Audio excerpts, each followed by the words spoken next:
Akkam jirtan kabajamtoota hordoftoota Peace Media Network oduu ammaaf qabnuun isinitti himaa aan ibsaa Masraaji. Jalqaba irratti matoota oduu. Duulli Somaaliyaalaand irraa dargaggoo Muhii Maaks irratti gaggeeffamaa jiru sadarkaa ilmaan Oromoo magaalaa Hargeysaa keessa jiraatan adamsutti ce'e.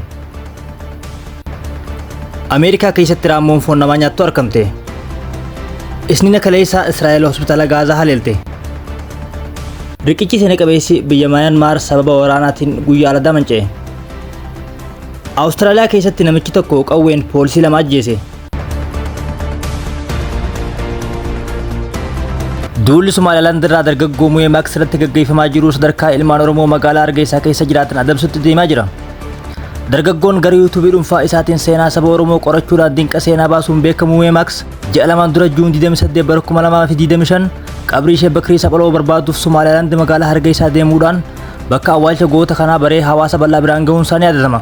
Haa ta'u malee gochi inni ji'a lamaan dura qabrii gooticha Oromoo barbaaduuf deeme kun akka biraatti hubatamuudhaan uummanni Somaaliyaalaand duula jalqaban.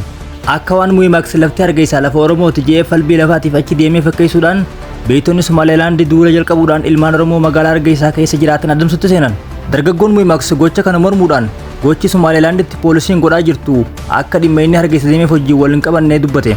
Ji'a lama dura jechuudhaan Juun 28 yookaan ji'a jahaffaa guyyaa 28 magaalaa Hargeysaa biyya Somaaliyaalaand jechuudha.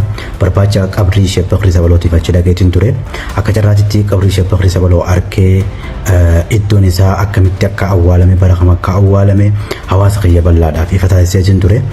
Guyyaa kaleessaa akkumaan hirribaa ka'een Facebook yeroon seenu namoonni Somaaleedha jechuudha kanneen Somaaliyaandidha.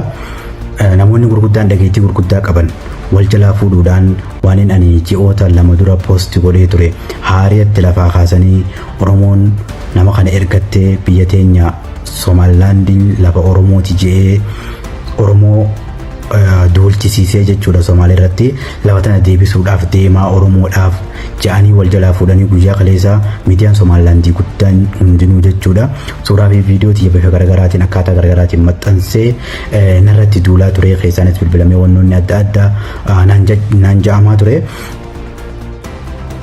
US keessatti raammoon paarasaayitii iskiriiworm ja'amtuu tan foon namaa nyaattu argamte.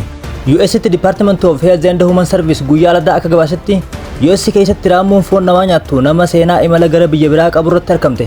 Wanti kun kan qoratame Maryland Department of Health fi Center of Disease Control and Prevention UStiin. Qorannoon kun dhukkubsataa gara imala biyya El Salvador irraa deebi'een gaggeeffame. Kanaan dura Reuters akka gabaasetti maddeen industirii foon loonii torban dabre akka gabaasanitti Center for Disease Control and Prevention nama Maryland keessatti Guatemala irraa gara US imala tokko irratti raammoon iskiriiworm qabaachuu isaa mirkaneessatti jira. United States keessatti fayyaa hawaasaatiif dhiibbaan isiin qabdu hedduu xiqqaadha. Raammoon iskiriiworm kun loonii fi bineensota bosonaa irratti miidhaa hedduu kan geessu yoo ta'u carraan nama weeraruu akkaan xiqqaata. Ta'us weerarri bineensa yookaan nama tokko irratti raawwatame lubbuu namaa galaafachuu danda'a. Namaa fi bineensota irrattis yoo mul'ate wallaansi isii madaa sirriitti dhiquu yookaan disinfekshin godhuu qofa. Isniina kaleessaa Israa'el boombiin hospitaala Gaazaa haleelte. Haleellaa Israa'el kanaa yoo xiqqaate nama 20tu du'e.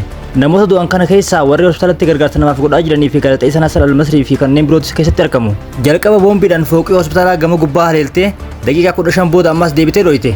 Ogeeyyiin fayyaa akka jedhanitti yeroo namoota jalqaba haleelaman gargaaruuf gargaartonnii fi gaazexeessitoonni dirmatan lamada isaanis haleellaa lamadaatiin ajjeefaman.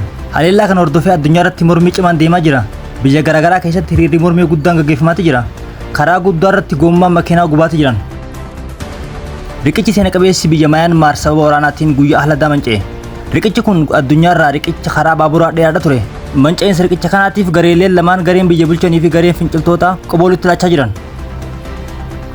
Awustiraaliyaa keessatti namichi qawween nama lama ajjeesee nama hedduu madeesse miliqee bosona seene. Namni kun haadha mana isaatii fi nama biraa ilma isaa ta'uun kan shakkamu waliin jiraachuu isaatu himama.